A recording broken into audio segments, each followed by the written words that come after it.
Labour matters now, and the union Denosa is calling on the Gauteng Department of Health to prioritize nurses. The union is planning to visit the office of the Premier and Treasury. It also wants Treasury to intervene by increasing funding for the Provincial Health Department. The union made these calls during a media briefing earlier today. This clearly shows you that we've got a Department of Health that relaxes and that does not take nurses seriously. And to this end, if you look in other provinces, nurses were paid their nursing, their uniform allowance.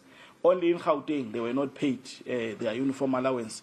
And they only recently got paid now on the 30th, whereas others were paid as far back as April and May. So this clearly tells you that we are dealing with a Department of Health that does not take serious the plight of nurses within the Department of Health.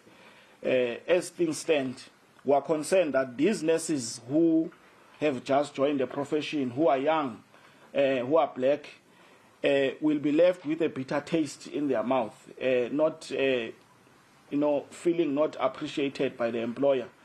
They are not finding value in working for the Department of Health, and that is why we have taken this stance. Our program of action, which we will be doing, we will be visiting the Premier of the province. We are going to mobilize to visit the Premier of the province.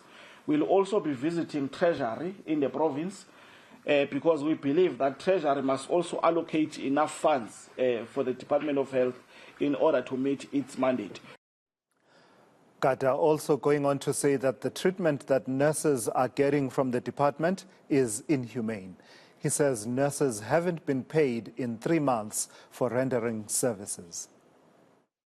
It is our view that the Gauteng Department of Health hates nurses. One would say that Denosa Gauteng condemns the inhumane conduct and hatred directed to nurses by the Gauteng Department of Health and calls for a total overhaul of the senior management in the Department of Health. As Denosa in Gauteng, we strongly condemn this inhumane and heartless conduct meted against nurses by the Gauteng Department of Health, where young nurses have not been paid their salaries for close to a quarter of a year after they rendered services to the Department of Health.